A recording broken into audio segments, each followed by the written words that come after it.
était assez riche parce qu'on était de 4 pays différents et donc et de secteurs complètement différents. Le panel était plutôt centré innovation numérique, en fait tout ce qui est technologie et l'éthique. Nous on est un peu plus, disons, pied sur terre. Nous on est à fond dans l'environnement, on fait des solutions pour tout ce qui est valorisation des déchets et c'est un vrai sujet social, écologique, économique chez nous.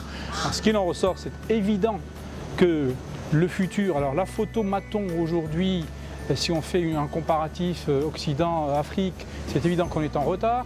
Ce qui est aussi évident, c'est qu'il y a beaucoup de solutions qui sont en train d'être créées pour résoudre des problèmes locaux chez nous en Afrique, donc c'est là où on est bon, qu'il y a des solutions également créées et innovées en Afrique qui sont en train de s'exporter petit à petit vers l'Europe, donc ça aussi c'est très bien, c'est pour ça qu'on appelle ça innovation inversée.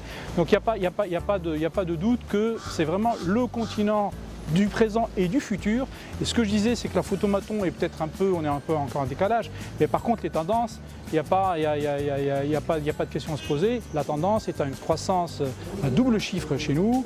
On est un continent où 50% de la population est jeune. En 2050, on sera 2,5 milliards d'habitants. En face, l'Occident ou l'Europe, c'est 500 millions de population vieillissante. Et donc tout l'avenir est là. Donc on est en train d'innover. Nous-mêmes dans notre société, donc comme je disais, on fait des machines, on fait des équipements, on est présent sur 14 pays africains, mais ça ne nous empêche pas d'exporter nos propres machines africo-africaines faites selon les standards et pas de sophistication inutile et donc adaptées au marché africain. On les exporte en France, en Italie, on vient de recevoir une très belle commande en Turquie. Donc voilà, et c'est ce message-là qu'il fallait passer, c'est un message d'optimisme pour dire que les jeunes sont très talentueux, que ce n'est pas par hasard que les multinationales sont en train de booster, d'aller accaparer ces jeunes-là, de mettre de l'argent sur des startups, d'incuber les jeunes talents ici, parce qu'en fait il y a un petit décalage culturel déjà. Ils n'arrivent pas à s'adapter aux besoins réels.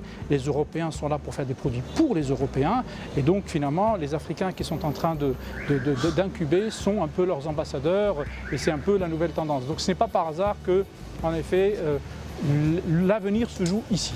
Moi je pense que chaque continent, chaque civilisation a connu son cycle. Et je pense que le cycle est descendant en Occident et que le cycle est ascendant chez nous. Nous, je dis toujours, l'Europe s'est beaucoup bâtie sur le côté gauche, sur le cerveau gauche, c'est-à-dire la partie sophistication, technologie, etc. Et ils ont oublié le côté intuitif, associatif, familial, le cadre justement, tout ce qui n'est pas, tout ce qui est cerveau droit. Et c'est là où on est bon. Et c'est pas par hasard qu'ils sont en train maintenant d'envoyer leur cadre en immersion en Afrique pour discuter, pour voir un peu qu'est-ce qui se passe, parce que le changement est chez nous et je suis très optimiste sur le futur. Voilà ce que je vous propose, ça et ça et ça. Très bien. Dans la semaine, vous demandez des offres aux Européens, vous avez plus confiance aux Européens. Et bien après, quand je vous revois juste après, vous me dites, bah, écoutez, j'ai une offre également d'un Européen, il propose ça et ça et ça.